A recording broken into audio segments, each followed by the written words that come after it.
falando justamente sobre a presença do cristianismo na política e essa introdução que já foi dada, eu quero chamar o próximo palestrante, que já eu estava aqui, estou a vê-lo, estou vendo ele aqui, e eu quero chamar ele, que é formado em gestão de empresas, é um jovem cristão, conservador, casado, apaixonado pelo seu país, e agora apaixonado pelo Brasil também, né? Posso?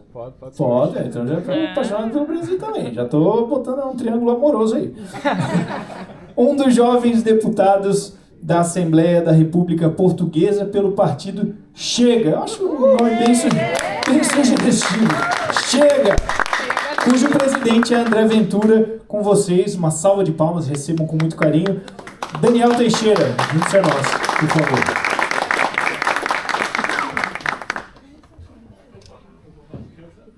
Bem, muito obrigado a todos. Eu queria desde já esclarecer que eu não sou um exímio dançarino, portanto não me peçam para pensar o que eu vou fazer.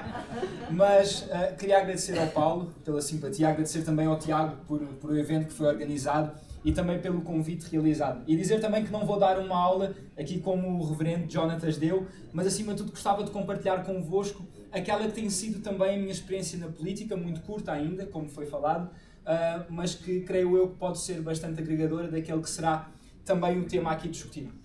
Em primeiro lugar, eu gostava de dizer que sim, eu sou um jovem, apesar da calvície, tenho 29 anos, sou casado, sou cristão, sou apaixonado pelo meu país e também tenho um amor enorme pelo Brasil, por várias razões. Em primeiro lugar, pelo laço histórico que existe entre as nossas nações, mas também porque a minha esposa é brasileira. Eu, inclusive, já vivi no Brasil durante 6 meses, no Pará, o lugar mais estranho para se viver, e quente também, mas foi um tempo maravilhoso e eu acabei por criar também um carinho gigantesco pelo povo brasileiro, mas pela nação também brasileira. E é para mim um privilégio estar aqui convosco. Inclusive, parece-nos, e o Paulo falava sobre este triângulo, é um triângulo que para mim também é muito especial. Como vocês sabem, Portugal e Inglaterra têm um laço histórico, o tratado mais antigo da história da humanidade, o Tratado de Windsor, assinado em 1386, eu creio, século XIV. E portanto existe também essa conexão. É a primeira vez que venho à Inglaterra, então é muito especial para mim também estar aqui convosco. Mas vamos então ao tema que eu queria compartilhar convosco. Eu vou ser breve. Eu queria vos dizer que a grande razão para ter ganho interesse também pela área política era por ter percebido o seguinte, que em Portugal havia um combate cultural a decorrer e esse combate estava a ser perdido. Nós, inclusive, temos uma Constituição, o Manuel daqui a pouco falará também em maior detalhe sobre a nossa realidade em Portugal, mas nós temos uma Constituição que foi feita em 1976, que tem no seu preâmbulo, ou seja, na sua introdução, que Portugal deve caminhar para o socialismo. Isso é a nossa definição, é o nosso documento base, e nesse documento base já existe essa previsão, ou seja, Portugal tem que caminhar para o socialismo. E como vocês sabem, um dos grandes alvos do socialismo é precisamente a família. Marx entendia que a família devia ser abolida porque era uma instituição burguesa. Mas a verdade é que, como foi dito aqui também pelo reverendo, a família não é uma instituição criada pela burguesia, muito pelo contrário, é uma instituição criada pelo próprio Deus. E nós sabemos também que aquilo que Deus cria, o homem não é capaz de destruir. Essa é a grande verdade. No entanto, as famílias portuguesas têm sido atacadas nas últimas décadas. E eu próprio acabei por sentir isso na pele. Eu cresci numa família que não era perfeita, não é perfeita, como nenhuma é, mas que era uma família onde havia também uma apostasia, ou seja, não se falava sobre Deus, Deus não era incluído à mesa, não havia essa relação. Eu vim a conhecer Cristo mais tarde e entreguei a minha vida a Ele, mas percebi também que agora existia uma missão. O pastor Jonatas há pouco falou da Grande Comissão, e a Grande Comissão ela não fica resumida aos pastores ou aos líderes religiosos, muito pelo contrário. Jesus entregou-nos essa missão para todos nós, para cada um de nós, para todos aqueles que creem nele e que entendem de facto que Ele é Senhor. E portanto eu próprio também acabei por assumir essa missão e entendi que haveria algo que poderia ser feito. E isso leva-me ao segundo ponto, agir de uma forma pública. Eu gosto muito de refletir sobre aquela que foi a existência terrena do próprio Cristo. Cristo ele não agiu no secreto, muito pelo contrário. Ele veio de uma forma pública, ele foi batizado publicamente, ele caminhou publicamente, ele fez milagres publicamente, ele foi condenado publicamente, ele foi crucificado publicamente e ele ascendeu aos céus publicamente. Então esse acabou também por ser o legado e o modo operandi do próprio Deus vivo. E essa mesma mensagem deve ser-nos também relembrada todos os dias. Ou seja, nós como cristãos não podemos permanecer no secreto, não podemos permanecer nas quatro paredes da igreja ou refugiados numa qualquer base. Muito pelo contrário. Nós temos uma voz, Deus deu-nos talentos, Deus deu-nos uma palavra também a ser compartilhada e essa palavra, ela deve ser de facto anunciada. E é aí que entram de facto as várias esferas também. E uma dessas esferas é a esfera política.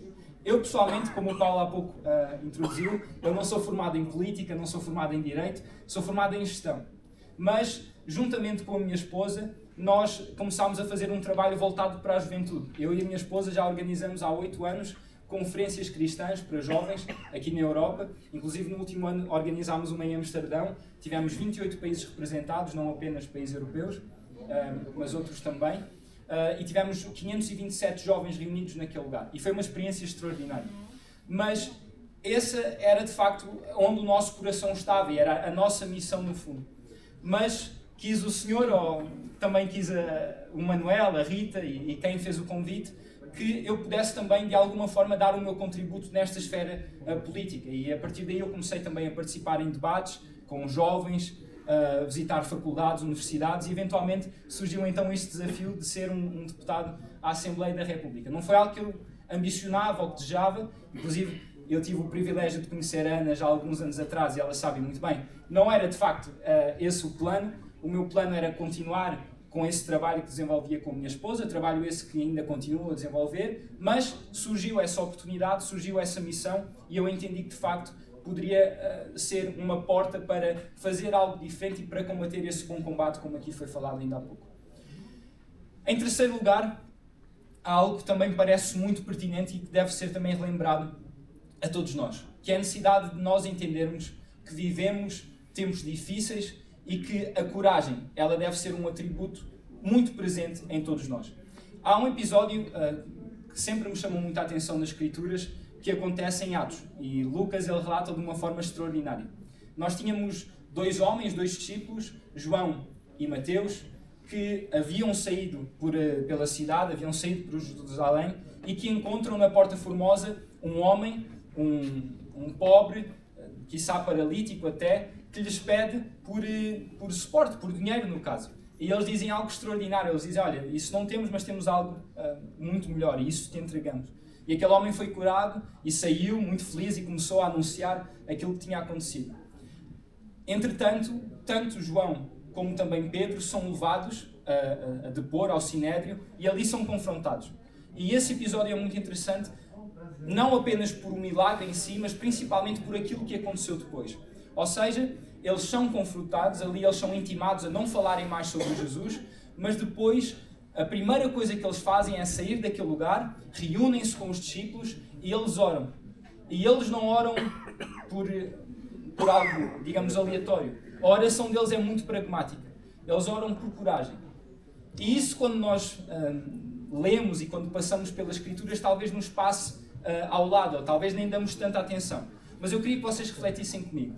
Nós estamos a falar de 2 homens que já tinham visto de tudo, que tinham caminhado com o próprio Cristo, que tinham visto milagres e maravilhas, mas ainda assim entendiam que era necessário naquele momento orar por coragem. Ou seja, eles já viram tudo.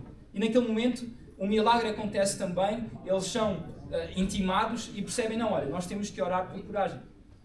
Da mesma forma, creio eu, essa deve ser a nossa posição também nos dias de hoje. O combate, como foi falado há pouco, não é fácil, é um combate muito duro e inclusive o cancelamento ou o que seja é apenas o primeiro passo.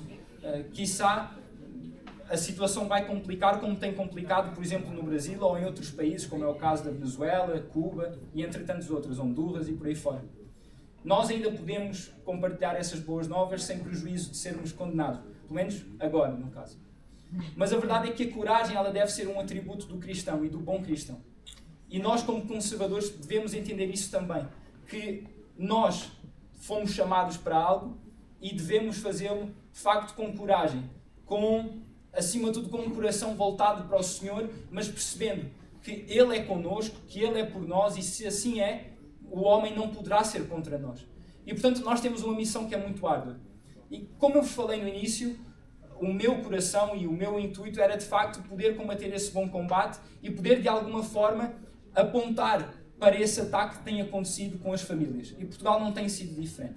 Nós, quando olhamos para a Europa, inclusive, nós vemos um cenário muito comum. Nós vemos, por exemplo, a Suíça, que acabou recentemente de legitimar, de aprovar o suicídio assistido. Nós olhamos, por exemplo, para a França, que acabou de tornar recentemente também o aborto como algo que constitui, no fundo, que faz parte da sua Constituição, do seu documento base.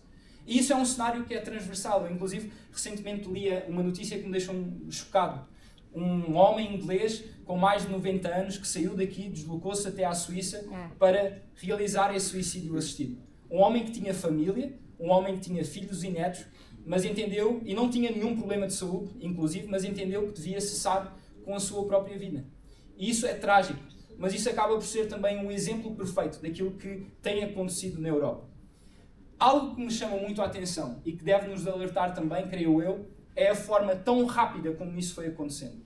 Eu, inclusive, falava com o Manuel ontem, quando da nossa chegada aqui em Inglaterra, que para mim era de facto um privilégio. Eu atravessava Londres e ficava a imaginar, por exemplo, John Wesley a orar, a atravessar a cidade de joelhos até, a pensar em Spurgeon, e também, como o pastor Jonatas falava, a fazer os seus cultos públicos para 10 mil pessoas, 15 mil pessoas.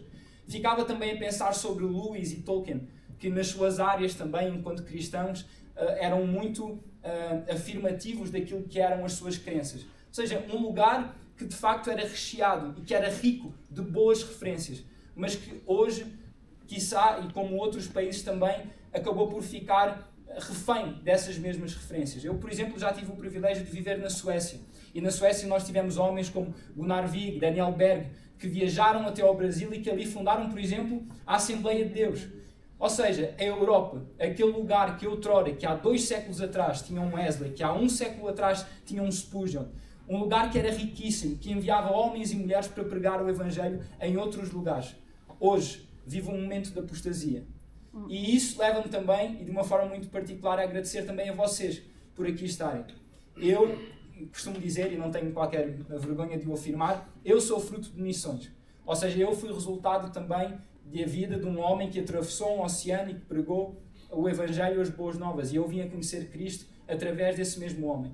Mas vocês também acabam por o fazer. Eu sei que nem todos são pastores, mas todos vocês são cristãos e conservadores e entendem que têm essa missão a cumprir. E, portanto, eu próprio, como europeu, quero-vos agradecer a todos por isso e, acima de tudo, por entenderem que o bom combate ele deve ser combatido. Então, gostaria de vos agradecer pessoalmente. Meu muito obrigado a todos vocês. Mas a verdade é essa. A verdade é que existe, de facto, um combate e esse combate deve ser combatido. E nós fomos chamados para esse mesmo combate.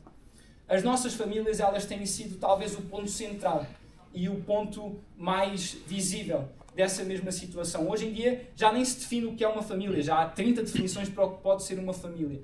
E isso não aconteceu por acaso. Mas cabe-nos a nós, acima de tudo, dar bom exemplo, bom testemunho e nunca negociarmos a verdade. Nunca negociarmos a verdade, nunca ficarmos em cima do muro. Eu gostava muito de uma frase do professor Olavo, ele costumava dizer o seguinte, que a moderação na defesa da verdade é um serviço prestado à mentira. Se nós entendermos essa mensagem e entendermos que podemos e devemos ser corajosos e agir de uma forma pública, não ter receio de falarmos e de expormos aquilo que acreditamos, mas aquilo que é o nosso estilo de vida também. Se assim o fizermos, quem sabe, nós poderemos levar outros também a caminhar essa mesma vida e a levar esse mesmo estilo de vida. Foi assim comigo e pode ser assim também com outros jovens europeus. Nós olhamos, por exemplo, para a Europa e vemos aquilo que tem sido o fenómeno, por exemplo, do suicídio jovem. Cada vez mais jovens tiram a sua própria vida. Quando nós olhamos, inclusive, para o cálculo, um simples cálculo matemático, nós vemos que o próprio cristão tem perdido o combate. Aqui, por exemplo, no Reino Unido, em Portugal não temos muito essa informação, mas eu sei que aqui no Reino Unido, em média, uma família muçulmana tem cerca de 3 filhos. Enquanto mais até. 5. São mães. Exato. Eu não sei qual é o valor, pelo que eu pesquisei, o valor médio era 3.2, mas pronto. 3 por esposa. Exato. E eles podem ter 3 esposas. A considerar, é verdade. E enquanto isso acontece, nós cristãos acabamos por não fazer a nossa parte.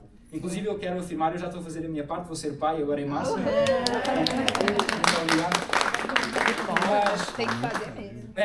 Mas essa é a realidade. Os números e o cenário que nós enfrentamos não é de todo o melhor.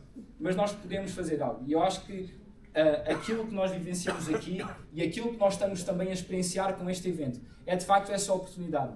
É uma oportunidade de nos munirmos através de conexões, é uma oportunidade de criarmos laços, mas acima de tudo é uma oportunidade para nos fortalecermos e percebermos que não estamos sós. Não estamos sós.